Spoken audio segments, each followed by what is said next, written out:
So out of the box or out of the wall, whatever you want to call it, we have... Oh, I caught it, but I got it the wrong way.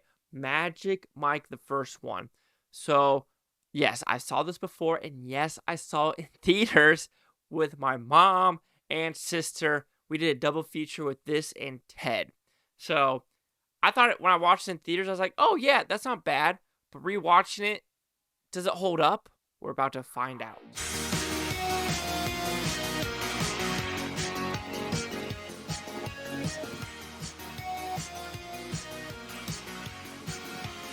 So Magic Mike, what's it about? It's a very simple premise, actually. You have Channing Tatum, who is a stripper, but is also like a construction worker, builds furniture, does this, and then he brings in a young 19-year-old into the stripper world, and now we have Matthew McConaughey, we have Matt Bomer, Joe Manganiello, which I'm pretty sure I said his name completely wrong, Alex Fire, to do the dancing, as well as a backstory about Steven Soderbergh craziness. So, did I like this movie the second time? It's an okay movie. It feels way more superficial than I remember it. How I put it on Letterboxd, this is no joke. I think I saw this, then Saturday Night Fever. This is no joke. Saturday Night Fever meets Step Up in a stripper world. Because when you think about Saturday Night Fever, what do you think about that movie? You think of John Travolta dancing with the disco. You don't think the backstory of drugs and just the shittiness of New York. This is kind of the same way. You see the dancing in the foreground, but in the background, drugs and other stuff in this movie. Also, Fluffy's in this movie, if you didn't know that, Gabriel Iglesias. So, what I like about this movie, anytime Steven Soderbergh is behind the camera, I'm intrigued. Just how he films the movie, you know for a fact, like, that is a Steven Soderbergh movie. Logan Lucky, Magic Mike, The Laundromat, the one he just did last year, something with Benicio del Toro and Don Cheadle. Ocean's 11, Ocean's 12, Ocean's 13. I have a bunch of Soderbergh movies. Traffic. Every time he's behind the camera, you know it's his style and you enjoy it because it is his fun and unique. It's fun and unique. I just love how Steven Soderbergh directs. Side Effects. I have a bunch of them, okay? Steven Soderbergh, King of the Hill. There's a lot of them, okay? But then you have the acting. Okay, everyone plays their part extremely well in this movie. They know exactly what this movie is. They know exactly it is a stripper Tampa movie, end of story. They know exactly what they're getting themselves into.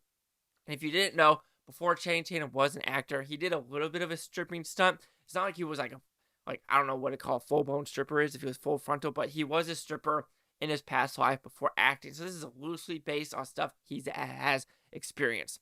So it is an hour and 50-minute movie.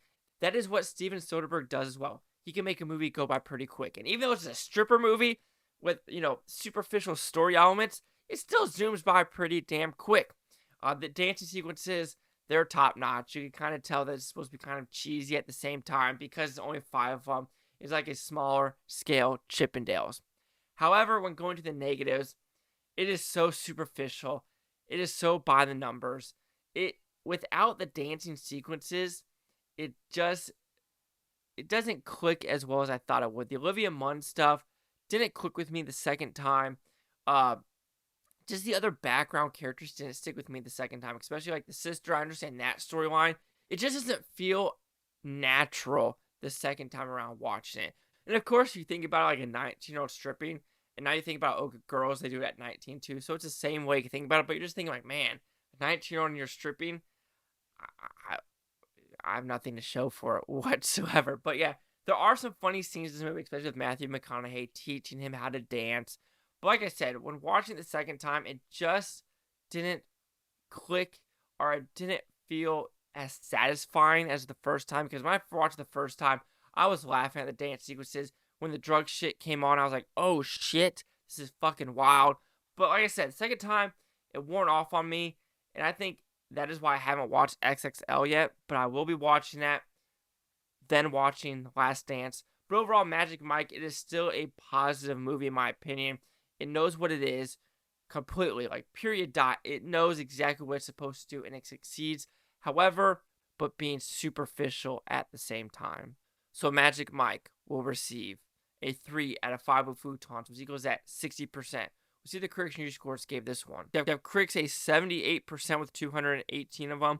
Audience score is 60% with over 100,000 critic consensus. Magic Mike's sensitive direction, smart screenplay, and strong performances allow audiences to have their beefcake and eat it too. Beefcake. Oh, those beefcakes. And yes, there is a dick shot in this movie, and it's damn hysterical. I remember watching it with my mom and sister, and they didn't know what was happening because what they do is a penis pump at like the side of the screen, and you finally see what's happening. 60s. What was it? 78? Yeah, Chase out with the blue futon. Comments describe. One of these Futon Tope, you Futon, say, watch, have a great day. So Magic Mike and the Amazing Maurice are both 78s. What do you know?